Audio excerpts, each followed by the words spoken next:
Hi there, everybody. Well, this is another one of those using my borescope camera to take a look at the beehives. This first section of video, which there are 3 hives for overwintering.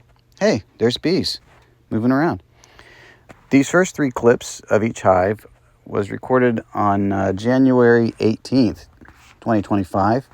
That day was about 40 degrees, so I went down there to poke around at the girls here and see how they were doing, because if I needed to add sugar, and here's Meredith. If I needed to add sugar to the hives, that was going to be the day to do it, because it was as warm as it had been in a couple weeks since I last checked. And it's always nerve-wracking when you go from a hive where you see tons of bees, and then you go to a hive like this one where you don't see anybody. It's like, oh no, what has happened? They're all gone. These are the sugar bricks, by the way, that you see here in the top of the hive, and that daylight is to get the condensation from the bees breathing out of the hive so it doesn't form ice and cause them other problems. Anyway, so I start shoving the camera around in here like I've described before, and then I saw somebody running around in the background.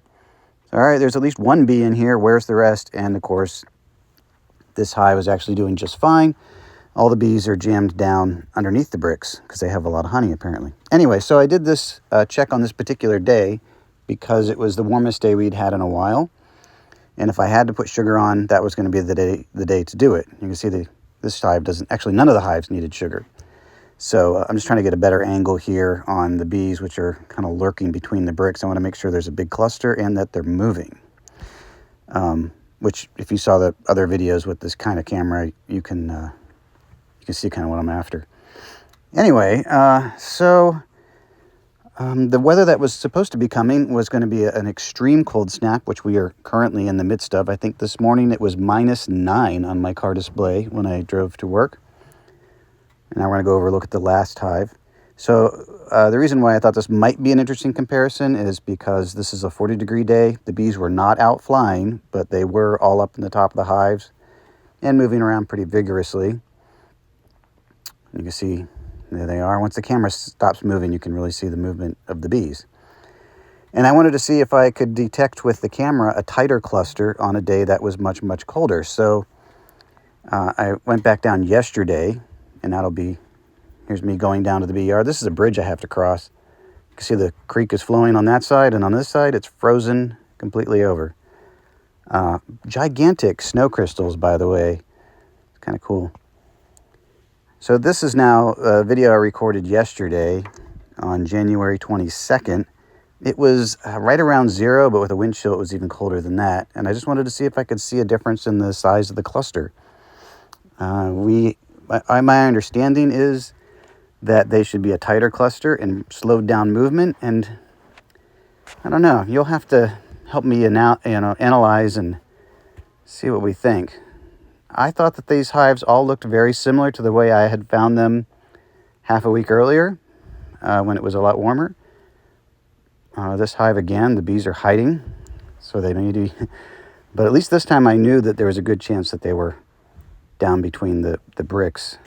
I didn't get a great angle on them this time, even though I tried very hard. I ended up having to pull the camera out because I think they're in that crack there, but I couldn't quite get the camera to look down.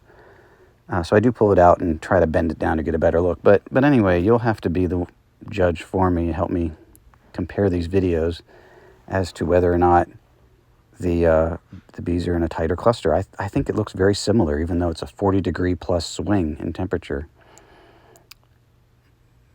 So I don't know. That's what it's supposed to. That's how they're supposed to act. It might be that the cluster is tighter, more toward the middle. But to me, it really all kind of looked the same. I was surprised at how much they were moving around in general.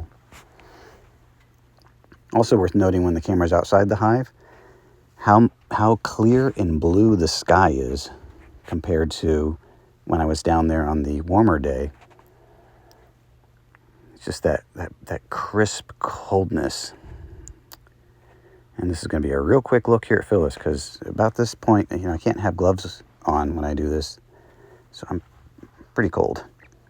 Yep, and there they are. See, they don't seem like they're overly close, considering that they are just inches away from those temperatures. But here's hoping that everything is fine, and we'll see In a few weeks, we'll check them again.